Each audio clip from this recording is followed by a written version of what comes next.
مولوی یوسف لدھیانی والے پمفلٹ کا اب آخری حصہ ہے. اچھا شکر ہے. اور اگلے پمفلٹ کا پہلا بھی تو آنا ہے آخر پہ، ایک اور بھی تو ہے اس کا، اور بہت سے ہیں اس کے شاید، اس کے ہاں جی متعدد ہیں. جی جی سب کو لینا ہے تو ایک ایک کر کے. ہاں جی لیکن اب اس کے بعد کسی اور کی طرف منتقل ہوں گے، پھر دوبارہ اس پہ آ جائیں گے. ٹھیک ہے. تو بتائیے کون سا شروع ہو رہا تھا؟ پچھلے پروگرام میں کچھ حوالے جو تھے فتاوا پر مشتمل، اچھا وہ پڑھ دیے گئے تھے، چند ایک رہ گئے ہیں. وہ کس لیے پڑھے جا رہے تھے وہ یہ اس حوالے؟ لیے کہ یہ کہتے ہیں کہ سب کو کافر قرار دیا ہے آپ نے. اچھا اچھا 14 سال بعد مرزا صاحب تشریف لائے اور انہوں نے آ کر سب کو کافر ہاں قرار نہیں یہ نہیں کہا. وہ یہ کہہ رہے تھے کہ جو آپ لوگوں نے کفر کو فتویٰ دیا، گویا کہ 1400 سال تک تو اسلام ہی تھا اور محمد رسول اللہ علیہ وسلم کا دین اسلام تھا. 1400 سال کے بعد یہ مرزا قادیان سے تشریف لائے، مرزا انہوں نے تو بیہودہ زبان استعمال کی ہے، اور اچانک محمد رسول اللہ کے اسلام کو جو 1300 سال تک اسلام کہلاتا تھا، اچانک کفر اور صرف کفر قرار دے دیا. یہ ہے ان کی چالاکی اور بددیانتی. یعنی جانتے ہیں کہ جھوٹ ہے، جانتے ہیں کہ حضرت محمد رسول اللہ علیہ وسلم کے دین کو کفر کہنا خود کافر بنا دیتا ہے، اور یہی جماعت احمدیہ کا عقیدہ ہے. اور سب کچھ جانتے ہیں، مکر ہے یہ. صرف مجھے جو غصہ آتا ہے اس بات پہ آتا ہے، ایک آدمی غلطی کرتا ہے اس کو انسان سمجھا دے دلائل دے کر، لیکن اتنے ظالم لوگ اچھا بھلا جانتے ہیں کہ جماعت احمدیہ کا کیا عقیدہ ہے، اور یہ لوگوں کو دھوکہ دینے اور فتنہ پیدا کرنے کے لیے اپنی طرف سے ڈرامہ بنایا ہوا ہے کہ دیکھو 1300 سال وہ دین جو محمد رسول اللہ کا دین اسلام کہلا رہا تھا، آج ایک شخص اٹھتا ہے اور کہتا ہے وہ سارا دین کفر ہے، کفر ہی کفر ہے، کچھ نہیں. میں ان کو یہ سکھا رہا تھا، بتا رہا تھا کہ آپ بتائیں کہ آپ نے جو کفر کے فتوے لگائے ہوئے ہیں ایک دوسرے کے اوپر، وہ تو 1300 سال پہلے سے لگ رہے ہیں. وہ کیا کر رہے تھے آپ؟ کیا محمد رسول اللہ علیہ وسلم کے دین کو خالصتاً کفر قرار دے رہے تھے؟ ساری باتیں بھول گئے کیا؟ ساری تاریخ مٹ گئی ہے آپ کی؟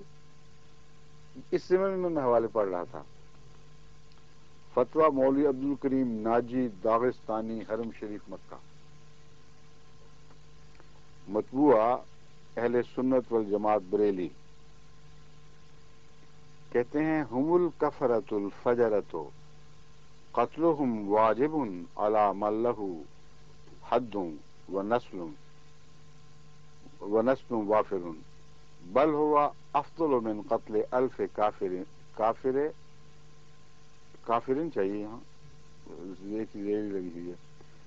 بل ہوا افضل من قتل الف کافرین فہم الملعونون فی سلک الخبثاء منخرطون فلعنت اللہ علیہم وعلی اعوانہم ورحمۃ اللہ وبرکاتہ علی من خذلہم فی اطوارہم. یہ فتویٰ پتہ کہ ان کے متعلق ہے کوئی اندازہ؟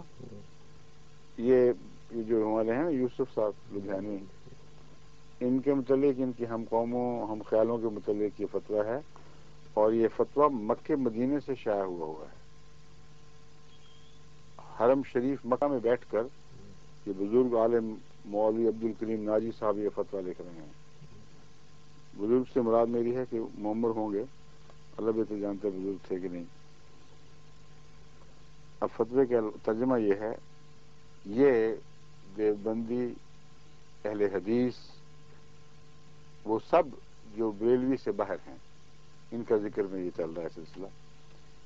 کہتے ہیں وہ بدکار کافر ہیں، سلطان اسلام پر کہ سزا دینے کا اختیار اور سنان و پیکان رکھتا ہے، ان کا قتل واجب ہے. یہ احمدیوں کو متعلق کہہ رہے تھے نا کہ ان کا قتل واجب ہے، اور ساتھ معافی بھی دے دی تھی کہ اسے ہم رعایت کر رہے ہیں، مگر ان صاحب نے کوئی معافی نہیں دی. کہتے ہیں سلطان پر جو اختیار رکھتا ہے، سزا دینے کا اختیار ہے، سنان و پیکان رکھتا ہے، ان کا قتل واجب ہے، بلکہ وہ 1000 کافروں کے قتل سے بہتر ہے. اب وہ وہاں تو لوگ کہتے ہیں کہ اگر کوئی ایک احمدی کو قتل کر دو، گویا نعوذ باللہ من ذالک رشدی کو قتل کر دیا ہے. جو دن رات درود بھیجتے ہیں، جو قرآن اور حدیث کی ساری دنیا میں خدمت کر رہے ہیں. ان لوگوں سے تو اتنا بھی نہیں ہوا کہ احادیث کے مختلف زبانوں میں تراجم کر کے پھیلائیں. اس دنیا کی تاریخ میں پہلی مرتبہ 120 احادیث کے تراجم 120 زبانوں میں احادیث کے تراجم جماعت احمدیہ کو توفیق ملی ہے. قرآن کریم بھی مختلف تراجم کو اگر اکٹھا کر لیا جائے تو 1400 سال میں ان سے 50 کے لگ بھگ قرآن کریم کے تراجم ہوئے، یا شاید 60 ہوں، اس سے زیادہ نہیں. اور ہم نے قرآن کریم کے 20واں حصہ کا تو 118 زبانوں میں ترجمہ کر کے شائع کرا دیا تھا. اب اور بھی ہو گیا ہوگا، لیکن مجھے 118 خط یاد ہے. اور جو پورے قرآن کریم کے تراجم ہیں وہ 100 کے لگ بھگ ہو چکے ہیں، اور 50 سے اوپر شائع ہو چکے ہیں. باقیوں پر محنت ہو رہی ہے، کیونکہ قرآن کریم کے ترجمے کا حق یہ ہے کہ بہت احتیاط کی جائے، بہت محنت کے ساتھ بار بار نظر ثانی کی جائے. تو مثلا اٹیلین ترجمہ تھا، جب وہ شائع ہوا اس کو اب ہم نے تقسیم کرنا بند کر دیا. تو جس نے وہ ترجمہ کیا تھا، اگرچہ ہمیں یقین دلایا گیا تھا کہ اچھا مترجم ہے، مگر اس کو عربی پر عبور نہیں تھا، اس لیے غلطیاں کر گیا. جب ہم نے خود چیک کروایا عربی زبان جاننے والوں سے، تو پتہ لگا کہ اس میں غلطیاں رہ گئی ہیں. پھر ایک نیا مترجم جو بہت قابل ہے وہ مقرر کیا، اور اب پتہ لگا ہے کہ وہ اللہ کے فضل کے ساتھ وہ ایک دفعہ ترجمہ مکمل ہو چکا ہے، اس پہ نظر ثانی ہو رہی ہے. پھر ہم ایسے علماء کو بٹھائیں گے جو اٹیلین زبان سے بھی واقفیت رکھتے ہوں، اور عربی زبان تو باہر ان کی ہوگی. پھر ہم یوں کرتے ہیں کہ اس کا انگریزی میں ترجمہ کرواتے ہیں، اور اسے دیکھتے ہیں کہ یہ ترجمہ درست ہے کہ نہیں. تو احمدی دوست جو سن رہے ہیں، میں ان کو سمجھا رہا ہوں کہ ترجمہ شائع کرنا کوئی اتنا آسان کام نہیں ہے، بہت محنت طلب کام ہے، بار بار دیکھنا پڑتا ہے. اب فرینچ ٹرانسلیشن کی ہم نے نظر ثانی کروائی ہے. اب اس کو ترجمہ مارکیٹ میں ختم ہوئے 2 سال سے اوپر ہو گئے ہیں، اور چونکہ ہم چاہتے تھے کہ ایک ایک غلطی جو کہیں راپ آ گئی تھی وہ درست ہو جائے. کتابت کی غلطیاں ہو جاتی ہیں، بعض دفعہ ٹائپنگ کی مسٹیکس ہیں، اس لیے پوری احتیاط کی خاطر بار بار اس کو چیک کیا جا رہا ہے. اب آخری صورت میں اب ہمیں مل گئے ہیں اس کے پرنٹس، اور انشاءاللہ وہی جلدی تباہ ہو جائے گا. تو یہ سب توفیق تو جماعت احمدیہ کو مل رہی ہے، قرآن کریم کی خدمت کی، احادیث کی خدمت کی. احادیث میں تو 10-12 زبانوں سے زیادہ ترجمے ہی نہیں ہیں. وہ جو معروف زبانیں ہیں نا، ان میں بھی سب میں پورے نہیں ہیں. مثلا انگریزی میں ہے، اور فارسی میں ہے، اردو میں ہے، اور چند ایک دیگر زبان میں ہے. باقی حدیث کو تو بالکل نظر انداز کر بیٹھے ہیں سب. تو جماعت احمدیہ کو توفیق ملی ہے، اس میں اب اور بھی ترجمے کروائے جا رہے ہیں. تو یہ کہتے ہیں مولوی صاحب کہ یہ ہیں پکے کافر، اور ان کا قتل واجب ہے، اور جو ان کو قتل کرے وہ اس نے گویا رشتی کو قتل کیا. اب اللہ تعالیٰ کی طرف سے دیکھیں ان کو کیسا اللہ کی طرف سے انتقام لیا گیا ہے ان سے. ان کے متعلق لکھا گیا ہے وہ ایک نہیں، ان میں سے ہر ایک کا قتل 1000 کافروں کے قتل سے بہتر ہے، کہ وہی ملعون ہیں اور خبیثوں کی لڑی میں بندھے ہوئے ہیں. تو ان پر اور ان کے مددگاروں پر اللہ تعالیٰ کی لعنت، اور جو انہیں ان کی بدعتواریوں پر مخذول کرے اس پر اللہ کی رحمت اور برکت. اسے سمجھ لو. ترجمہ بھی بیچارہ کمزور صحیح ہے. کہتے ہیں جو انہیں ان کی بدعتواریوں پر مخذول کرے اور اس پر اللہ کی رحمت اور برکت، اسے سمجھ لو. سمجھ لو کہ جتنی دفعہ وہ ان پہ لانتیں ڈالے گا اور مردود کرے گا، وہ اس حد تک خدا تعالیٰ کی طرف سے اس پر رحمتیں نازل ہو رہی ہوں گی.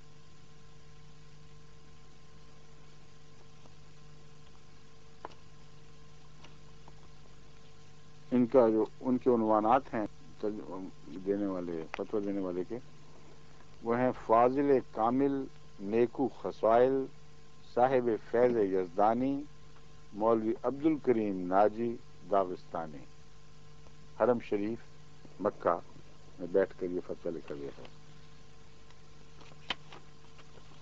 اب ایک اور فتویٰ سن لیجئے. یعنی یہ جو 1400 سال سے رسول اللہ صلی اللہ علیہ وسلم کے اسلام کے متعلق بکواس ہو رہی تھی، سوچیں تو صحیح، اس پہ کیوں نہیں ان کی نظر گئی کہ خود ان کے کفر کا فتویٰ اگر یہ درست ہے تو پھر نعوذ باللہ من ذالک رسول اللہ صلی اللہ علیہ وسلم کے اسلام کو یہ سب گالیاں دی جا رہی ہیں. شیعوں پر فتویٰ بریلوی علماء کی طرف سے اور ان کی طرف سے بھی ہے. یہ جو یوسف الجہانی ان کا گروہ ہے آج کل شیعوں کے بھی بڑے پیچھے پڑا ہوا ہے. بالجملہ ان رافضیوں تبرائیوں کے باب میں حکم یقینی قطعی اجماعی یہ ہے. یقینی قطعی کا مطلب ہے پکا، اور اجماعی جس میں سب کا اتفاق ہے، کوئی استثناء نہیں، کہ وہ علی العموم کفار مرتدین ہیں، کہ عام طور پر کفار و مرتدی ہیں. ان کے ہاتھ کا ذبیحہ مردار ہے، ان کے ساتھ مناکحت نہ صرف حرام بلکہ خالص وہ ہے. معاذ اللہ مرد رافضی اور عورت مسلمان ہو تو یہ سخت قہر الہی ہے. اب دیکھیں کتنے ہیں ہمارے جو عام طور پہ شادیاں کر بیٹھے ہیں، بیچاروں کو پتہ ہی نہیں کیا کر بیٹھے ہیں.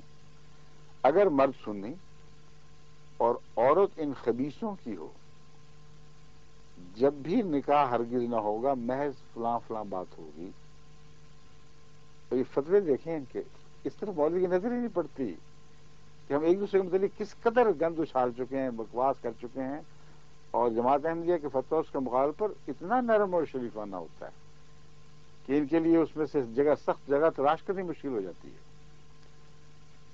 کہتے ہیں کہ باپ کا ترکہ نہ پائے گی، کیونکہ جو لفظ استعمال کر چکے ہیں اس کے متعلق ان لوگوں کا فتویٰ یہ ہے کہ اس کے نتیجے میں باپ معلوم بھی ہو تو ترکہ نہیں ملے گا، اگرچہ اولاد بھی سنی ہی ہو. کہتے ہیں وہ بھی چلی گئی ہمیشہ کے لیے. سنی بھی ہو جائے تب بھی اس کو کچھ نہیں ملنا، کہ شرعن ولد فلاں کا باپ کوئی نہیں ہے. کہتے ہیں شرعی فتویٰ یہ ہے کہ فلاں شخص جو پیدا ہو جائے بغیر نکاح شادی کے، اس کا باپ ہے ہی کوئی نہیں. تو چاہے وہ سنی ہو، جو سنی کا باپ بھی کوئی نہ ہو تو کچھ بھی نہیں ملے گا اس کو. یہ فتووں کا حال دیکھ لیا آپ نے کیسا ہے کیسا ہے. کہتے ہیں کہ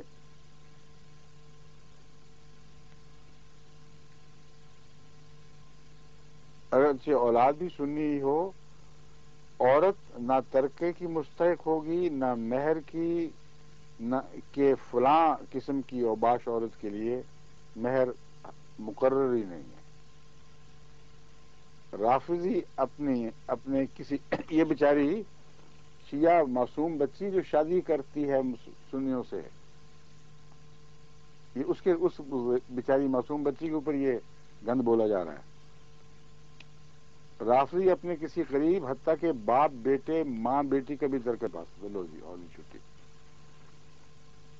پہلے تو یہ تھا نا کہ اگر رافضی عورت بیچاری کوئی اپنی معصومیت میں کسی سنی سے شادی کر لے تو سنی کو تو خیر جو لان تان کیا انہوں نے وہ تو کیا، کہتے ہیں اس کا یہ حال ہے، یہ اس کا حق شرعی طور پر اس کی یہ حیثیت ہے. اب سوال رہا کہ شیعہ آپس میں شادی کرتے ہیں، ان کے متعلق آپ کا کیا حق ہے بولنے کا.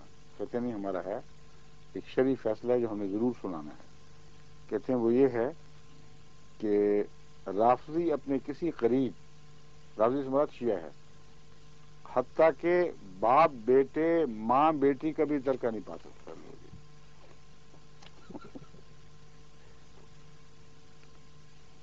یہاں تک کہ باپ بیٹے ماں بیٹی کا بھی ترکہ نہیں پا سکتا. سنی تو سنی ہی کسی مسلمان بلکہ کسی کافر کے بھی. کیا مطلب؟ اچھا آگے چل رہا ہے اس وقت. سنی تو سنی کسی مسلمان بلکہ کسی کافر کے بھی، یہاں تک کہ خود اپنے ہم مذہب رافضی کے ترکہ میں اس کا اصلاً کچھ حق نہیں ہے. ان وقت دیوبند کو بھجوا دینا چاہیے، یا یہ ان کے ہیں داسرا کے دربار وغیرہ والے لوگ ہیں نا، وہاں چڑھا دینا چاہیے جا کے. ان کے مرد عورت عالم جاہل کسی سے میل جول، سلام کلام سخت کبیرہ اشد حرام، جو ان کے ملعون عقیدوں پر آگاہ ہو کر بھی انہیں مسلمان جانے یا ان کے کافر ہونے میں شک کرے، باجماع تمام ائمہ دین خود کافر بے دین ہے۔ کہتا ہے جو شک کرتا ہے کہ یہ فتوے درست نہیں ہیں وہ بھی سارے کافر بے دین ہیں۔ اب ایک اس قلم کی تلوار سے انہوں نے کتنے مسلمانوں کے سر کاٹ دیے، کروڑ ہا، سارے کے سارے کافر بے دین دار اسلام سے خارج ہو گئے۔ باجماع تمام دین خود کافر بے دین، اس کے لیے بھی یہی سبق حل ہوگی۔ وہ سارے ہی گئے، امت میں رائے کچھ نہیں باقی، کیونکہ اکثر بریلوی سے آج پوچھو تو یہ فتوے کی تائید نہیں کریں گے، یہ تو ان مولویوں کی بیوقوفیاں ہیں۔ عامت الناس بیچارے مسلمان بریلوی وہ کہاں ایسی باتیں بیہودہ کرتے ہیں، وہ بری ذمہ ہیں۔ میں اس لیے کہہ رہا ہوں کہ کہیں لوگ بریلویوں کے پیچھے نہ پڑ جائیں شیعہ کہ اب ہم ان سے بدلے اتارتے ہیں، بالکل اتارنے کی ضرورت نہیں۔ یہ اوپر کے مولوی ہیں بیٹھے ہوئے، یہ اپنی طرف سے اپنے گروہوں کی نمائندگی کرتے ہیں، اور حقیقت میں ان کے اکثر لوگ خود ان کی پیروی نہیں کرتے، ان کی بلا سے یہ کیا فتویٰ دے رہے ہیں۔ مگر ان کا فتویٰ ان کے متعلق ہے کہ خواہ ان کے پیچھے چلنے والے ہوں، کہ اگر وہ ہم ہمارے فتوے پر شک کریں گے تو یہ تمام باتیں ان پر بھی صادق آئیں گی، یعنی ان کی اولادیں بھی غور سے ہوش سے سنیں اور اس پر عمل کر کے سچے پکے سنی بنے۔ اور سنیوں سے پوچھو تو کہتے ہیں ہمارا تو نام ہی سنی، اس لیے ہم سنی سنی باتوں پہ مان لا رہے ہیں۔ کئی مجھے ملتے ہیں، میں کہتا ہوں سنی ہو تو میرا کیا عقیدہ ہے، سنیوں میں سے کیا چیز ہو، کہتے ہیں بس سنی سنائی، اسی لیے ہم سنی کراتے ہیں۔ یہ تو تھے ان کے فتووں کا حال۔ اور آخری بات ٹیپ کا مصرع یہی ہے کہ یہ جو سارے فتوے ہیں کیا ان کے نزدیک یہ سارے محمد رسول اللہ صلی اللہ علیہ وسلم کے اسلام کے متعلق زبان کھولی جا رہی؟ اتنے جھوٹے مولویوں سے ہمارا رابطہ ہے، عقل دنگ رہ جاتی ہے۔ مجھے تو پرانے انبیاء پر رحم آتا ہے، اللہ رحم فرمائے، ان کو درود بھیجنے کو دل چاہتا ہے، اور بھیجتا ہے انسان کہ سب سے یہی ہوتی ہے، وہ بڑا تھا چھوٹا تھا شرعی تھا غیر شرعی تھا، خدا کے نام پر جو آ جائے صحیح، اس پہ ایسا استضاء کرتے ہیں، اس قدر ظالمانہ طور پر پنجے جھاڑ کر پیچھے پڑتے ہیں کہ اللہ کی پناہ ہے جو انسان کو زندہ رکھتی ہے۔ اب غیرت کو ابھارا جا رہا ہے، دیکھیں ذرا، مولوی صاحب کہتے ہیں کہ اے مسلمانوں تمہاری غیرت کو کیا ہو گیا ہے؟ میں تمہاری غیرت کو ابھارنے کے لیے ایک ایسی مثال دیتا ہوں، وہ مثال خود ان کو بیہودہ نظر آ رہی ہے، کہتے ہیں ہے تو بیہودہ، مگر آخر غیرت کو کریدنا ہے، جب تک نشتر نہ لگایا جائے اس وقت تک تمہیں تکلیف محسوس نہیں ہوگی۔ کہتے ہیں قادیانیوں کے جرم کی پوری وضاحت میں نے آپ حضرات کے سامنے کر دی، یہ آخری باب ہے جس میں کلوز کیا جا رہا ہے سارا مضمون، آخری بند کیا جا رہا ہے۔ اب مجھے آپ حضرات سے ایک بات کہنی ہے، پہلے ایک مثال دوں گا، مثال تو بھدی سی ہے مگر سمجھانے کے لیے مثال سے کام لینا پڑتا ہے، کیا کریں، اور ایک بھدے دماغ میں بھدی مثال ہی آئے گی اور اچھی مثال آ نہیں سکتی، میں کیا کر سکتا ہوں۔ اب مثال سنیے، ایک باپ کے 10 بیٹے تھے جو اس کے گھر پیدا ہوئے، وہ ساری عمر ان کو اپنا بیٹا کہتا رہا، باپ مر گیا، اس کے انتقال کے بعد ایک غیر معروف شخص اٹھا اور یہ دعویٰ کیا کہ میں مرحوم کا صحیح بیٹا ہوں، یہ 10 کے 10 بیٹے اس کی ناجائز اولاد ہیں۔ یہ مثال اس دماغ میں جو مولوی یوسف لدھیانوی کا دماغ ہے، یہ مثال وہاں سے پیدا ہوئی ہے۔ اللہ 13 صدیوں کے مسلمان، اب سنیں کیسا بدبخت نتیجہ ہے، پھر یہ دماغ دیکھیں کیسا ہے، اس کو تو پرزرو کرنا چاہیے آئندہ نسلوں کے لیے، عبرت کے لیے۔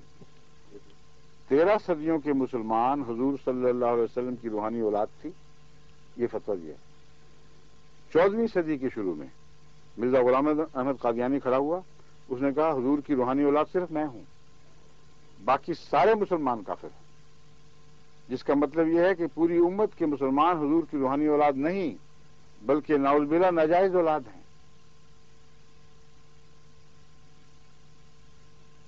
دماغ کیسے گندے, کیسے ناجائز اولاد ہیں. یہ لفظ سوچیں ذرا, رسول اللہ صلی اللہ علیہ وسلم کی حرام زادے ہیں. صفحہ 18-19 یہ صاحب یہ اپنے لب کشائی فرما رہے ہیں. ٹھیک ہے, ہمیں تو بہرحال اپنی جذبات کو کنٹرول میں کر رکھنا پڑتا ہے, لیکن ہے بڑی بدبخت زبان, یہ بڑی لچر زبان ہے. اب میں ان سے پوچھتا ہوں, دیکھیں نا کتنے جھوٹ ہیں اس کے اندر. ایک تو یہ کہ باپ مر گیا. رسول اللہ علیہ وسلم کو متعلق جو مسیح اسلام فرماتے ہیں وہ ہمیشہ زندہ ہیں, ہمیشہ زندہ رہیں گے. کون ہے جو اس نبی کو مار سکتا ہے؟ یہ ان کے نزدیک مرے ہیں نعوذ باللہ من ذالک. اور اگر جسمانی موت مراد ہے تو وہ تو 1300 سال پہلے مرے تھے. اور اس وقت کیا مرزا صاحب اٹھے تھے 1300 سال پہلے اور فتویٰ دے گئے تھے آنکھیں بند کرتے ہی کہ یہ سارے جن کو آپ اپنی اولاد سمجھ رہے ہیں یہ اولاد نہیں ہے؟ دیکھو دماغ جس قسم کا ویسی مثالیں, فکر ہر کس بقدر ہمت اوس, اوٹ پٹانگ اول جلول منہ میں جو آئے بکتے چلے جاتے ہیں, سوچتے نہیں کہ مثال صادق بھی آ رہی ہے کہ نہیں. کسی پہلو سے تو آ ہی نہیں سکتی, مگر کوئی تھوڑا سا حساب ہی کر لیا ہوتا. باپ مر گیا, کب مرا؟ اول تو وہ باپ زندہ ہے, جھوٹ بولتا ہے جو کہتا مر گیا, کبھی نہیں مرے گا. اس پر دو موتیں نہیں آ سکتی. مگر اگر جسمانی وفات مراد ہے تو وہ باپ تو اللہ کے فضل کے ساتھ جب تک زندہ رہا ایسے پاک لوگ اسے چھوڑ کے گیا, ایسے مسلمان چھوڑ کے گیا جو آئندہ صدیوں تک اسلام کا نور ہمیشہ پھیلاتے رہے. اور کہیں ایک اشارتاً بھی حضرت مسیح موعود علیہ السلام کے کلام سے یہ شخص دکھا نہیں سکتا کہ نعوذ باللہ اس نے یہ کہا ہو کہ رسول کریم صلی اللہ علیہ وسلم جن کو اپنی سچی اولاد سمجھتے تھے میں اعلان کر رہا ہوں کہ یہ جھوٹے تھے. وہ سب باہر کی چیزیں تھیں, رسول اللہ علیہ وسلم کی اولاد نہیں تھی. اتنا بڑا فتنہ جس کا لفظ اپنے آپ کو جھٹلا رہا ہے. جرأت کیسی ہے, گندی زبان رسول اللہ صلی اللہ علیہ وسلم کے متعلق استعمال کرتے ہوئے حیا نہیں آتی کہ آپ کی روحانی اولاد کو یہ ہم یہ کہہ رہے ہیں کہ وہ نہیں ہے اور پھر 7 لفظ حرامی کہہ کے اپنے دل کی بھڑاس نکال لی. یہ لفظ بڑا ان کو دل پہ لگتا ہے. کہتے ہیں میں بیٹا ہوں, یہ 10 کے 10 ناجائز اولاد ہیں, حرامی ہیں, حرامزادے لکھا, حرامزادے ہیں. اب میں بتاتا ہوں, اگر یہی بات ہے کہ مسلمان فرقوں میں سے کسی اور فرقے کو یہ بتانا کہ تمہارا اسلام بگڑ چکا ہے, ویسا نہیں رہا جیسا محمد رسول اللہ صلی اللہ علیہ وسلم کا تھا, یہ اس بات کے مترادف ہے جو یہ پیش کر رہے ہیں. تو اول تو اس عقل کہنا ہی سب گناہ کبیرہ بن جاتا ہے. کوئی شخص یہ کہہ رہا ہے کہ رسول کریم صلی اللہ علیہ وسلم کا اسلام تمہارے اندر نہیں رہا کیونکہ تم اس اسلام سے بدعت کے ہٹ کر کہیں اور جا پہنچے ہو. اس پر جوابی حملہ یہ کرے کہ پھر نعوذ باللہ من ذالک ہم حرامزادے ہیں. کیسے بےہودہ سرائی ہے. یہ تو پرورش پتہ نہیں کہاں پائی ہے ان صاحب نے کہ وہ جو کوسنے دینے والیاں ہیں ان کے ماحول میں پلے ہیں. یہ اس کا تو جواب دیتے ہوئے بھی انسان کو تکلیف ہوتی ہے. کوئی عقل کرو, کوئی دماغ سے کام لو. یہ مثال کیسے دی ہے؟ بھدی لفظ, بھدی کہہ کر تو تم چھٹکارا نہیں ہو سکتا. بھدی سی بھدی لفظ بھدا بھی احتجاج کرے اگر اس میں جان پڑے. اس مکروہ زبان پر تم نے بھدے کا لفظ بولا, میں تو اس سے زیادہ پاک صاف ہوں. مگر آگے سنیے, اب اگر یہی بات ہے, ان کے فتووں کا یہی مطلب ہے, تو پھر یہ لگائیں سب پر فتوے, کیونکہ یہی جو ہم جماعت احمدیہ نے کہا ہے اس سے بہت زیادہ سخت فتوے یہ خود مولوی خود دوسروں کو متعلق دے بیٹھا ہے. اور ان کے سارے ہم نوا اس قسم کے فتوے دیتے چلے آ رہے ہیں. حضرت مسیح علیہ السلام کا اور جماعت احمدیہ کا جو موقف ہے، میں دوبارہ صاف کھول کر آپ کو بتا دوں. ہم جب کفر کا فتویٰ لگاتے ہیں تو ایک بے اختیاری ہے جس سے کوئی نکلنے کا راستہ ہمیں دکھائے تو ہم نکلتے ہیں. ہم یہ کہتے ہیں کہ وہ شخص جس کو اللہ تعالیٰ نے مہدی موعود اور مسیح موعود بنا کر بھیجا، ہم اس کو سچا مانتے ہیں. تم اس کا انکار کرتے ہو، اور تمہارا پختہ عقیدہ ہے، بلا استثناء متفق علیہ عقیدہ ہے کہ جو شخص مسیح موعود کا انکار کرے گا اور مہدی کا انکار کرے گا وہ کافر ہوگا. تو تم خود کہہ رہے ہو، ہم کیا کہتے ہیں؟ ہمارے لیے اور راستہ کون سا چھوڑا ہے؟ تمہیں اس میں غصے کی بات بھی کوئی نہیں. تمہیں چاہیے یہ کہو کہ ہاں یہ مطلب ہے تمہارا، تو پھر ہم اس کفر کا اقرار کرتے ہیں، اس پر اصرار کرتے ہیں، بار بار کفر کرتے ہیں اور اس کی تکرار کرتے چلے جائیں گے، کیونکہ ہم اس شخص کو سچا نہیں سمجھتے. تو جب وہ سچا ہی نہیں تمہارے نزدیک تو وہ کفر کا فتویٰ بے معنی ہو گیا. تم جب ہم پر کفر کا فتویٰ لگاتے ہو تو جھوٹ بولتے ہو، کیونکہ تم یہ کہتے ہو تم لا الہ الا اللہ کے منکر ہو، تم محمد رسول اللہ صلی اللہ علیہ وسلم کے منکر ہو، اور ہمارے لیے راستہ کوئی نہیں چھوڑتے. ہم کہتے ہیں ہم منکر نہیں، تو کہتے ہیں اچھا پھر تمہیں سزا ملے گی. تم لا الہ الا اللہ محمد رسول اللہ کا اقرار کرو گے تو جیل میں جاؤ، اگر اسلام کے اقرار کرو گے تو ہم اس کی سزا دیں گے. ایک طرف لعنت ہم پر اس لیے ڈال رہے ہو کہ ہم اسلام کے منکر ہیں، دوسری طرف جب تک اسلام کے منکر نہ ہو ہم سے رہ نہیں سکتے. یہ جو تضاد کی کیفیت ہے یہ بتا رہی ہے کہ جھوٹے لوگ ہیں جن سے ہمارا راستہ، ان کو اسلام میں کوئی دلچسپی نہیں. ورنہ کہتے ہیں کہ اچھا کلمہ پڑھ کے دکھاؤ، ہر احمدی پر کلمہ پڑھ کے سنا دیتا، ان کو تسلی ہو جاتی. پھر کہتے ہیں اچھا تمہارا معاملہ خدا کے ساتھ، کلمہ پڑھ لیا، اب ہماری بحث ختم. تم اسلام کا دعوے دار ہو کہ نہیں؟ مرتد تو نہیں ہو گئے؟ ہر احمدی کہ ہم تو اسلام کے دعوے دار، ہم تو مرتد نہیں. تم کوئی نیا حکام تو نہیں بنا بیٹھے؟ یہ حق تھا ان کا پوچھنے کا. ہر احمدی کہے گا ایک شوشہ بھی قرآن کریم میں اضافہ کرنا یا اس میں سے نکالنا ہمارے نزدیک پکا کفر ہے، اور اسلام کو انسان کو مسلمان نہیں رہنے دیتا. تمام قرآن پر الف سے آخر تک، الف سے یہ تک کہتے ہیں، اور بے سے سین تک، بسم اللہ کی بے سے ناس کی سین تک ہم ایک ایک شوشے پر ایمان لاتے ہیں. تو ان کو چاہیے تھا اگر ان میں شرافت ہو، اخلاق ہو، اسلام سے محبت ہو کہ الحمدللہ اگر یہ بات ہے تو ہمیں شک ہے، مگر اب خدا کے ساتھ تمہارا معاملہ. اگر تم جھوٹے ہو تو اللہ کی لعنت، اگر تم سچے ہو تو پھر ہمارا تم سے کوئی، یعنی اب ہم پر تمہارے معاملات میں دخل دینے کا حق نہیں رہا. یہ نارمل باتیں ہیں، اصل کی باتیں ہیں. ان کی بجائے یہ کہتے ہیں کہ تم کیونکہ کلمہ تم نہیں مانتے، کیونکہ اسلام کے منکر ہو، اس لیے تم پکے کافر ہو. جب ہم کہتے ہیں ہاں ہم مانتے ہیں، کلمہ کو بھی مانتے ہیں، پڑھ کے سنوا دیتے ہیں، قرآن کو مانتے ہیں، کہ اچھا تم اسلام کا اقرار کر رہے ہو، چلو جیل. مجمع اکٹھا کیا، احمدیوں کو مارا کوٹا، گھسیٹ کے تھانے دار کے پاس لے گئے، اس کے خلاف مقدمہ درج کرو. جتنے مقدمے درج ہوئے ہیں وہ ہزاروں ہیں، لیکن جو نہیں ہو سکے وہ بھی بہت زیادہ ہیں، وہ اس سے بھی بہت زیادہ ہیں. کیونکہ جن لوگوں کے تھانے دار کیا کہ مولوی کہتے ہیں یہ کرپٹ آدمی ہے، تھانے داروں میں زیادہ شرافت ہے. کیونکہ وہ جب دیکھ لیتے ہیں کہ جھوٹ بول رہے ہیں اور لغب بات کر رہے ہیں تو انکار کر دیتے ہیں مقدمہ درج کرنے سے. ہزار دفعہ ایسا ہوا ہے کہ یہ لوگ پہنچے ہیں اور تھانے دار نے کہا بالکل سوال ہی نہیں، یہ لغب مقدمہ میں نہیں کروں گا.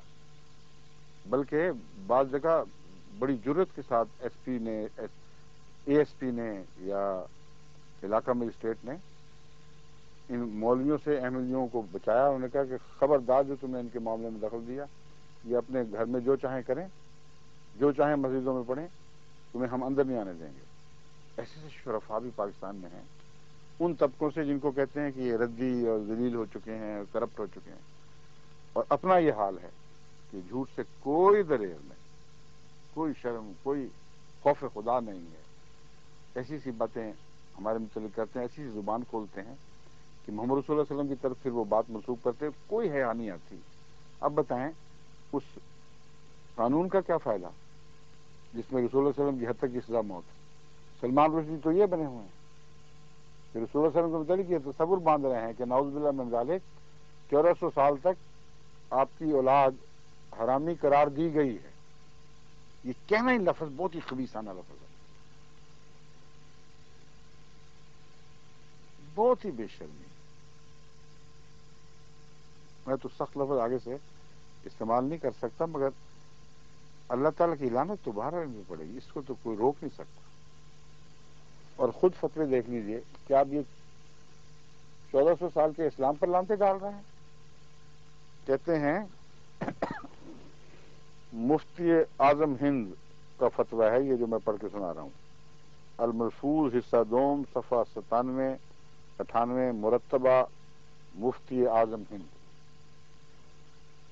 آج کل کے روافظ تو عموماً ضروریات دین کے منکر اور قطعاً مرتد ہیں، ان کے مرد یا عورت کا کسی سے نکاح ہو سکتا ہی نہیں. ایسے ہی مفتی اعظم کا فتویٰ سن لیجیے، اب ان پر پلٹ کے وہ بات کریں نا آپ. پھر ایسے ہی وہابی یعنی جن کے قبضے میں مکہ اور مدینہ ہے، ارض حجاز کے بسنے والے، قادیانی یعنی ہم لوگ، دیوبندی یعنی یہ مولوی یوسف صاحب اور ان کے ہم نوا، نیچری، چکڑالوی، جملہ مرتدین ہیں. ہم نے تو یہ کہا تھا کہ تم جس کو امام مہدی سمجھتے ہیں، مسیح سمجھتے ہیں، اس کے تم منکر ہو. ہم کوئی جھوٹ تو نہیں بول رہے کہ تم منکر ہو، اور جس کو ہم سچا سمجھتے ہیں اس کے منکر کو ہم کافر ہی کہیں گے. اور تم خود کہتے ہو کہ جب سچا آئے گا تو اس کے منکر کو کافر ہی کہہ سکتے ہیں اور کچھ نہیں کہہ سکتے. تو تمہارے فتوے پر عمل کر رہے ہیں اور ہمارے لیے اور رستہ کوئی نہیں، کیونکہ ہم سچے ہیں، ہم واقعتاً ایمان لا رہے ہیں. تو جو نہیں لاتا تم کو شوق سے کرو، ہمیں کیا فرق پڑتا ہے؟ لاکھ دفعہ کافر کہو، جس شخص کو تم کافر کہہ رہے ہو ہم اس کو سچا سمجھ ہی نہیں رہے، اس کو ہم کافر سمجھتے ہیں، ہمیں کیا فرق پڑتا ہے؟ کافر کے کافر ہو گئے. یہ معقول طریق تھا ان کا. اگر یہ حد تک حملہ کرتے تو رک جاتے، اس سے آگے نہ بڑھتے. لیکن ہم پر وہ الزام لگا رہے ہیں جو جائز ہی نہیں. ہم نے کب کہا ہے کہ تم نے کلمہ کا انکار کیا؟ ان کو ہم نے کبھی کہا ہے کہ تم نے کلمہ کا انکار کیا؟ ہم نے کب کہا ہے کہ تم نے قرآن کریم کا انکار کیا ہے؟ ہم تو کہتے ہیں مسیح موعود کا انکار کیا، اور تمہارے فتوے کے مطابق یہ انکار کفر ہے. ہم پر جو الزام لگا رہے ہیں وہ تو بالکل ناجائز ہے. مگر آپس کی باتیں اب سن لیجیے، وہ جھگڑا ختم میں کافی سمجھا چکا ہوں. اس لیے بار بار سمجھانا پڑتا ہے کہ کئی نئے نسل کے بچے بھی دیکھ رہے ہیں، کئی دیہاتی لوگ، ان کو اگر پوری طرح بات نہ سمجھ آئے تو بار بار سمجھانے سے ان کو سمجھ میں آ جاتی ہے. آج کل کے روافظ تو کہتے ہیں ضروریات جن کے منکر ہیں، ایسے ہی وہابی، قادیانی، دیوبندی، نیچری، چکڑالوی جملہ مرتدین ہیں کہ ان کے مرد یا عورت کا تمام جہان میں جس سے نکاح ہوگا، مسلم ہو یا کافر، اصلی یا مرتد، ابھی سے پورے سمجھ میں کافر اصلی سے مراد ہو، مسلم ہو یا کافر اصلی، یہ ہے یا مرتد، انسان ہو یا حیوان.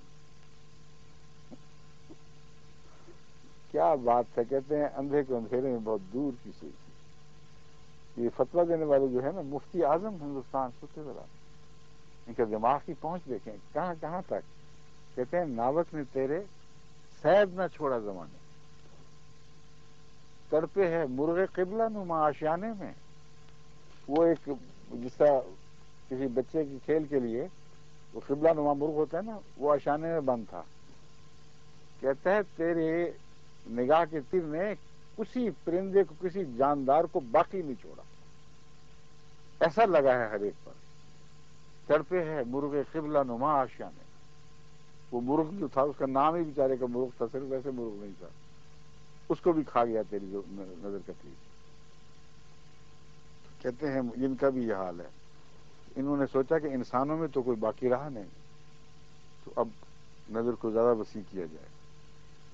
تو فرماتے ہیں کہ یا حیوان محض، جس طرح وہ تھا نا کافر اصلی، کہتے ہیں باتیں کتنی پکی ہیں، یا حیوان محض باطل اور خالص وہ حرکت ہوگی اور اولاد وہ قرار دی جائے گی۔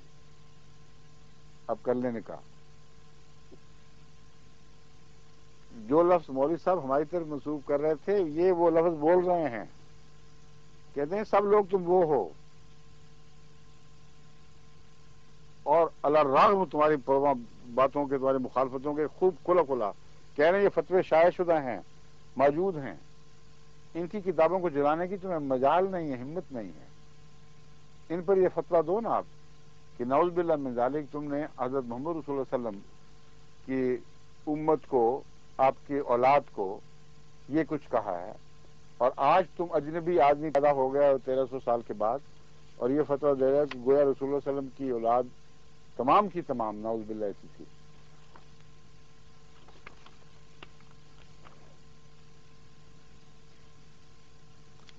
اور آپ سنیے حضرت رسول کریم صلی اللہ علیہ وسلم کا اپنا فتویٰ، جس زمانے کی ہم بات کر رہے ہیں یہ زمانہ وہ نہیں ہے جو آن حضور صلی اللہ علیہ وسلم کے فیض کا وہ زمانہ تھا جس میں نور غالب تھا،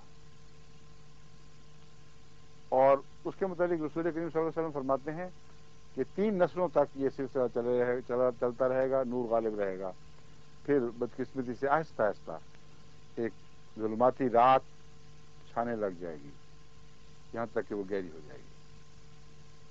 اس کے بعد امام مہدی نے آنا تھا، وہ ان اندھیروں کے متعلق کیا فتویٰ دیتا، مگر وہ فتویٰ بھی دیکھیں کتنا شریفانہ، کتنا سلجھا ہوا فتویٰ ہے جو حضرت مسیح صلی اللہ علیہ وسلم نے دیا، لیکن اس سے پہلے یہ احتیاط کر لی 10 یا 12 سال مسلسل آپ کو کافر کہا گیا، آپ نے کہا کہ دیکھو میں تو خدا کی طرف سے کام کر دوں، یہ ہو سکتا ہے کہ تم لا علمی میں کہہ رہے ہو اس لیے مجھے تمہیں کافر کہنے کو دل نہیں چاہتا، اس کو کہتے ہیں تقویٰ، کہ تیری نظر اس بات پر پڑتی ہے کہ تم آخر کلمہ گو تو ہو، کاخر کنن دعوی حب پیغمبر، ایک شعر میں فرماتے ہیں اے دل تو نیز خاطر اینا نگاہ دار، اے میرے دل اس طرف تو بھی تو نگاہ کر، کاخر کنن دعوی حب پیغمبرم، کہ میرے محبوب آقا کی محبت کا دعویٰ تو کرتے ہیں نا، یہ اس کو کہتے ہیں سچائی۔ فتویٰ دینے کو دل نہیں چاہتا تھا، اس لیے سمجھاتے رہے مسلسل، فرمایا کہ دیکھو تم مجھے مجبور کر رہے ہو، میں ہرگز پسند نہیں کرتا کہ کسی کلمہ گو کو کافر کہوں، مگر اگر سب کلمہ گو ایک خدا کے پاک بندے کے پیچھے پڑ جائیں اور اسے کافر کافر کہنے لگیں تو رسول کریم صلی اللہ علیہ وسلم کی حدیث کے مطابق یہ کلمہ کفر اس پر الٹتا ہے، یہی ہمارا فتویٰ ہے، اور تم پر الٹے گا، باز آ جاؤ باز آ جاؤ باز آ جاؤ۔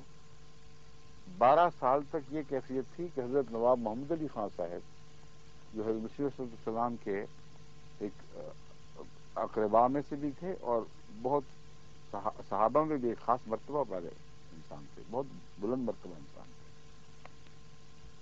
اور ثناء اللہ صاحب امرتسری کے پیچھے نمازیں پڑھتے رہے، احمدی بھی ہیں، اور مولوی ثناء اللہ صاحب امرتسری کے پیچھے نمازیں پڑھتے رہے ہیں، کیونکہ مسیح موعود علیہ السلام نے اتنا صبر کیا کہ آخر وقت تک زور لگایا، کوشش کی کہ کلمہ گو مسلمانوں کو نصیحت کریں، سمجھا دیں کہ دیکھو تم مجھ پر کفر کا فتویٰ نہ لگاؤ، کیونکہ میں خدا کا فرستادہ ہوں، اس کا پاک بندہ ہوں، اور اگر عام کلمہ گو بھی ہوتا تب بھی یہ فتویٰ تم پر الٹ جانا تھا۔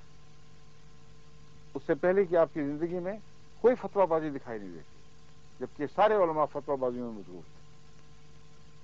یہ ہے مسیح علیہ السلام کی شخصیت، آپ کا کردار، اپنے آپ کو گالیاں دینے والے کو بھی غیر مسلم نہیں، غیر مسلم تو کبھی بھی نہیں کہا، کافر بھی نہیں کہا، اور وہ ان کے پاس ملازم تھا ملیل کوٹلے میں ثناء اللہ امرتسری، اور اس کے پیچھے وہ نمازیں پڑھا کرتے تھے۔ بالآخر جب یہ لوگ بعد میں آئے، حجت تمام ہو گئی، تمام دنیا میں اس بات کی اشاعت ہو گئی کہ یہ خدا کا فرستادہ ہے جس کو یہ لوگ مسلسل کافر بلکہ کافر اعظم قرار دے رہے ہیں، تو پھر آپ نے فرمایا کہ اب میرے لیے کوئی راہ نہیں رہی سوائے اس کے کہ حضرت محمد صلی اللہ علیہ وسلم کے جاری کردہ فتویٰ کو تم پر صادر کر دو، اور انہی الفاظ میں وہ فتویٰ صادر کیا، کہیں اس قسم کے لفظ استعمال نہیں کیے، کہیں ولد فلاں اور رشتہ سے محروم وغیرہ اشارتاً بھی آپ نے کہیں نہیں لکھا۔ اور رسول کریم صلی اللہ علیہ وسلم نے جس زمانے کی ہم باتیں کر رہے ہیں اس زمانے کے متعلق کیا فرمایا اس کو بھی سن لیجئے۔ ان عبداللہ ابن عمر ان عبداللہ ابن عمر ہے، عمر نہیں، ان عبداللہ ابن عمر رضی اللہ عنہما قال قال رسول اللہ صلی اللہ علیہ وسلم لیاتین علی امتی ما اتا علی بنی اسرائیل حذو النال بالنال حتی ان کان منہم من اتا امہ علانیتا لکان فی امتی من یصنع ذلک وان بنی اسرائیل تفرقت علی ثنتین وسبعین ملتا وتفترق امتی علی ثلاث وسبعین ملہ کلہم فی النار الا ملتا واحدہ قالوا من ہے یا رسول اللہ قال ما انا علیہ واصحابی۔ ترمذی ابواب الایمان باب افتراق هذه الامہ، اس کے الفاظ سن لیجیے۔ جس دور کی یہ حدیث بات کر رہی ہے اس دور میں رسول اللہ صلی اللہ علیہ وسلم فرما رہے ہیں کہ اکثریت عملاً بے دین ہو چکی ہوگی، اور ان کی مثال کس سے ہے؟ وہ رسول اللہ صلی اللہ علیہ وسلم کے الفاظ میں سنیں۔ اب دیکھیں مولوی کس طرح پیش کھاتے ہیں اور کس طرح اس فتوے کے خلاف زبان کھولنے کی ضرورت کرتے ہیں۔ حضرت عبداللہ بن عمر سے روایت ہے رضی اللہ تعالی عنہما کہ حضرت صلی اللہ علیہ وسلم نے فرمایا میری امت پر بھی وہ حالات آئیں گے جو بنی اسرائیل پر آئے تھے، جن میں ایسی مطابقت ہوگی جیسے ایک پاؤں کے جوتے کو اس جوڑے کے دوسرے جوتے سے ہوتی ہے، یہاں تک کہ اگر ان میں سے کوئی ایسا بدبخت پیدا ہوا کہ وہ اپنی ماں سے ظلم کا مرتکب ہو تو میری امت میں بھی ایسے بدبخت پیدا ہو جائیں گے۔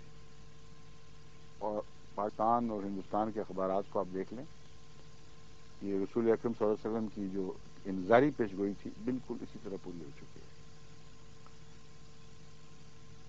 بنی اسرائیل 72 فرقوں میں بٹ گئے تھے اور میری امت 73 فرقوں میں بٹ جائے گی، لیکن ایک فرقے کے سوا باقی سب جہنمی ہوں گے۔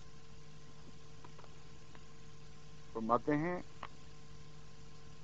بنی اسرائیل 72 فرقوں میں بٹ گئے تھے اور میری امت 73 فرقوں میں بٹ جائے گی، لیکن ایک فرقے کے سوا باقی سب جہنم میں جائیں گے۔ صحابہ نے پوچھا یا رسول اللہ یہ ناجی فرقہ کون سا ہے؟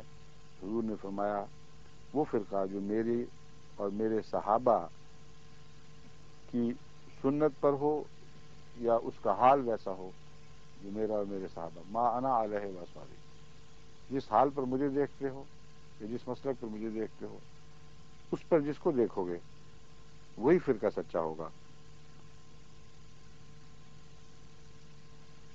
پھر فرمایا یہ دونوں معنی اس فرقے کو اس حال پر پاؤ گے جن خیالات و عقائد پر، یہ دونوں معنی آگے تشریح ہیں سارے ترجمان،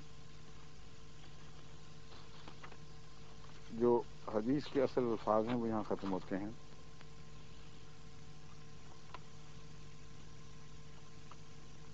اس کا ترجمہ غلط ہوا ہے، پتہ نہیں کس نے کیا ہے۔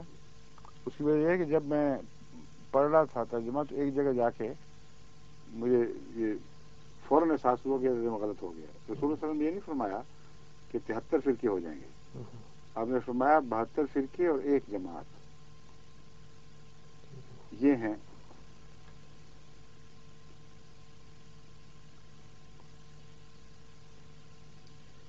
فرقے کے لفظ استعمال نہیں فرمایا۔ ان بنی اسرائیل تفرقت علی 72 ملتم، بنی اسرائیل 72 فرقوں میں یا ملتوں میں تبدیل ہو گئے تھے. وَتَفْتَرِقُ أُمَّتِي عَلَىٰ 73 ملتاً كُلُّهُمْ فِي النَّارِ إِلَّا مِلَّةً وَاحِدَةً. یہ اس کا ترجمہ اگر ملہ کا کریں گے تو میرا خیال ہے دوسرے ایک اور بھی حدیث ہے اس میں یہ فرق دکھایا گیا ہے. وہ جماعت کے الفاظ ہیں، اس لیے وہ حدیث بھی نکالو. مجھے یاد پڑتا ہے کہ 72 کے لیے فرقے کا استعمال ہوا تھا، اور جو آخری ہے 73ویں اس کے لیے جماعت کا لفظ استعمال ہوا ہے. یا ممکن ہے میری یادداشت میں غلطیوں میں چیک کروں گا پھر پیش کر دوں گا دوبارہ.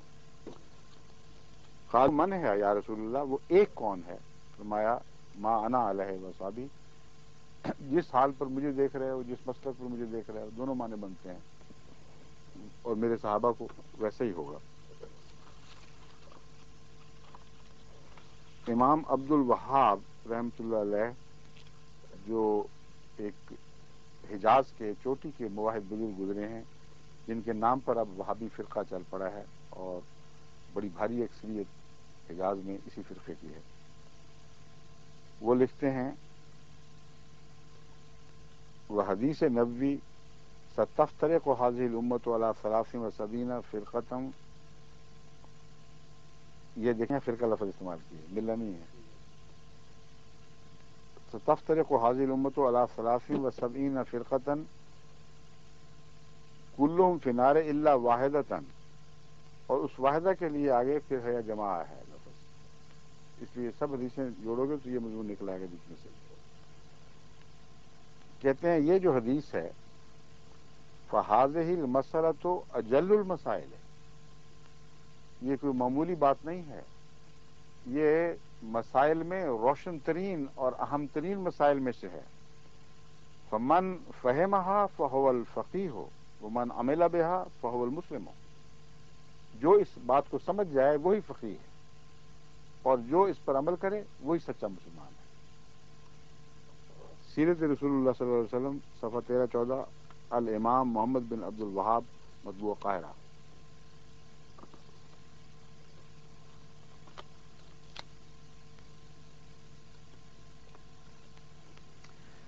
اس حدیث کی تشریح میں یہ آپ کو سمجھا رہا ہوں ان کا جواب، کہ رسول کریم صلی اللہ علیہ وسلم کے زمانے سے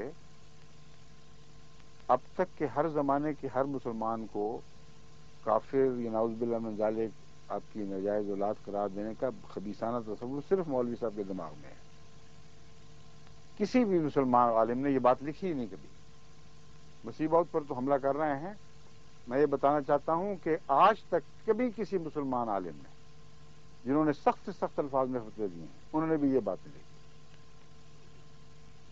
اس حدیث کے حوالے سے یہ ضرور لکھا ہے کہ اکثریت اسلام کو کھو دے گی، اور اسلام کو کھوئے گی، محمد رسول اللہ علیہ وسلم کے اسلام کو کھوئے گی، نہ کہ محمد رسول اللہ علیہ وسلم کے ماننے والے اور سچے ایسے ہو جائیں گے. یہ فرق دکھانے کے لیے میں یہ حدیثیں آپ کے سامنے رکھتا ہوں. ان حدیثوں پر مشہور شارح مشکات اور فقہ حنفی کے ایک مسلمہ امام حضرت ملا علی قاری رحمۃ اللہ علیہ فرماتے ہیں فَتِلْكَ اثْنَانِ وَسَبْعُونَ فِرْقَةً كُلُّهُمْ فِي النَّارِ وَالْفِرْقَةُ النَّاجِيَةُ هُمْ أَهْلُ السُّنَّةِ الْبَيْضَاءِ أَهْلُ السُّنَّةِ الْبَيْضَاءِ الْمُحَمَّدِيَّةِ وَالطَّرِيقَةِ النَّقِيَّةِ الْأَحْمَدِيَّةِ. یہ دیکھیں کتنا پہلے جماعت احمدیہ کے آنے سے پہلے تشریف لائے اور وفات بھی پا چکے ہیں، اور اللہ تعالیٰ نے ان کے دل میں جو اس حدیث کا جو مضمون داخل فرمایا اور سمجھایا ہے وہ یہ ہے ان کے الفاظ میں، بس یہ 73 فرقے سب کے سب آگ میں ہوں گے، اور ناجی فرقہ وہ ہے 72 فرقے، 72 فرقے، بس یہ 72 فرقے سب کے سب آگ میں ہوں گے، اور ناجی فرقہ وہ ہے جو روشن سنت محمدیہ اور پاکیزہ طریقہ احمدیہ پر قائم ہے. سنت محمدیہ فرمایا ہے، بہت غور سے لفظوں کا انتخاب فرما رہے ہیں، اور طریقہ احمدیہ یعنی اسلام کے اندر نئی ملت نہیں ہے، وہ احمدی طریقہ ہوگا. اب اس کے بعد یوسف صاحب ان کے چیلوں چھانٹوں کے پاس رہ کیا جاتا ہے باقی؟ ان کے مسلمان امام ہیں، حنفی فرقے کے چوٹی کے بزرگ، مشکات کے شارع، بہت بڑے عالم، کیسا پاکیزہ کلام ہے. کہتے ہیں پس یہ 72 فرقے سب کے سب آگ میں ہوں گے، اور ناجی فرقہ وہ ہے جو روشن سنت محمدیہ اور پاکیزہ طریقہ احمدیہ پر قائم ہے. اب ان کے متعلق فتویٰ لگاتے ہیں مولوی صاحب، ان کے وقت تک تو سارے کے سارے سچے پاک مسلمان اور صحیح اولاد تھے. پھر ایک شخص باہر سے کہیں سے آیا، اس کا نام ملا علی قاری تھا. اس نے یہ اعلان کر دیا کہ سارے کے سارے نعوذ باللہ وہ ہیں، اور میں جو اس طریقے پر ہوں بس میں ہوں رہ گیا، اور باقی سب ہم ہی ہیں. صرف فتنے جس نے پیدا کرنے وہ تو بولتا چلا جاتا ہے، اس کو یہ عقل نہیں ہوتی کہ دیکھے کہ کوئی دلیل قائم بھی ہوئی ہے کہ نہیں. اور یہ تو ایک عظیم پیشگوئی ہے. اہل السنت البیضاء المحمدیت والطریقۃ النقیۃ الاحمدیہ، پاک صاف احمدی طریقے کے اوپر جو لوگ ہوں گے وہی وہ لوگ ہیں جن کی حضرت محمد صلی اللہ علیہ وسلم نے خبر دی ہے. اب جہاں تک باقی مسلم فرقوں کو اور باقی عامت الناس کے متعلق فتوے کا تعلق ہے، یہ عطا اللہ شاہ بخاری انہی کے بزرگ، انہی کے ہمنوا، انہی کے مشہور کہتے ہیں مجاہد اعظم تھے، اور امیر الشریعہ ان کا نام رکھا ہوا تھا ان لوگوں نے. وہ لکھتے ہیں ہم نام نہاد اکثریت کی تابع داری نہیں کریں گے، کیونکہ ہم جانتے ہیں کہ اکثریت باطل پر ہے. اب اس شخص پر بھی وہ فتویٰ جاری کرو نا سر. سوانح حیات بخاری صفحہ 11 اخبار زمزم لاہور. اچھا جی، کوئی بات نہیں، چلتے ہیں. مولوی اشرف صاحب تھانوی کے متعلق ماہانہ البلاغ کراچی ماہ جولائی 1976 صفحہ 59 پر لکھا ہے کہ انہوں نے فرمایا آج کل جمہوریت کو شخصیت پر ترجیح دی جا رہی ہے، اور کہتے ہیں کہ جس طرف کثرت ہو وہ سواد اعظم ہے. یہ مولوی صاحب جو ہمارے متعلق کہتے ہیں یہی بات کہتے ہیں. اسی زمانے میں میرے ایک دوست نے اس کے متعلق ایک عجیب اور لطیف بات بیان کی تھی. اگر سواد اعظم کا معنی یہ بھی مان لیے جائیں کہ جس طرف زیادہ ہوں، تو ہر زمانہ کے سواد اعظم مراد نہیں بلکہ خیر القرون کا زمانہ مراد ہے. تم جس شخصیت کی باتیں کرتے ہو یہ آج کل کے زمانے پر اطلاق ہی نہیں پا رہا، یہ لفظ اس پہ صادق ہی نہیں آتا. یہ خیر القرون جو رسول اللہ علیہ وسلم کی امت کی پہلی 3 صدیاں یا پہلی 3 نسلیں ہیں ان پر یہ لفظ صادق آتا ہے. جو غلبہ خیر کا وقت تھا ان لوگوں میں سے جس طرح مجمع کثیر ہو وہ مراد ہے، نہ کہ ثم یفش الکذب کا زمانہ. یعنی پھر یہ زمانہ مراد نہیں جب یہاں جھوٹ عام ہو جائے گا. تو جب ممبران مسجد سے جھوٹ عام ہو رہا تو اس سے زیادہ اور کیا جھوٹ پھیل سکتا ہے. مولوی صاحب کی جھوٹ کی کتنی مثالیں دی ہیں.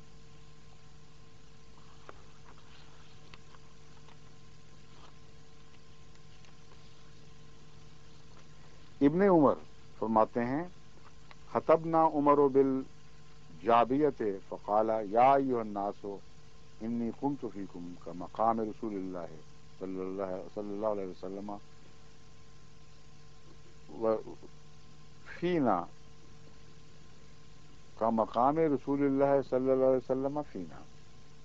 میں آج حضرت عمر نے فرمایا میں آج تمہارے سامنے اس مقام پر کھڑا ہوں جو مقام رسول اللہ صلی اللہ علیہ وسلم کو ہمارے درمیان حاصل تھا، یعنی آپ کی نمائندگی میں، آپ کی غلامی میں. فقال اوصیکم باصحابی ثم الذین یلونہم ثم الذین یلونہم ثم یفش الکذب حتی یحلف الرجل ولا یستحلف ویشهد الشاہد ولا یستشہد.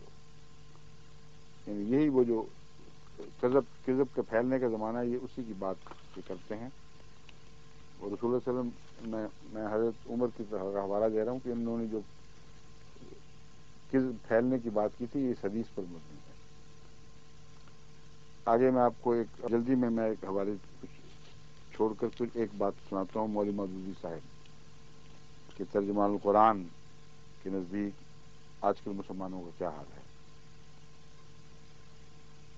کہتے ہیں اسلام میں اکثریت کا کسی بات پر متفق ہونا اس کے حق ہونے کی دلیل ہے، نہ اکثریت کا نام سواد اعظم، نہ ہر بھیڑ جماعت کے حکم میں داخل ہے، اور نہ کسی مقام کے مولویوں کی کسی جماعت کا کسی رائے کو اختیار کر لینا اجماع ہے۔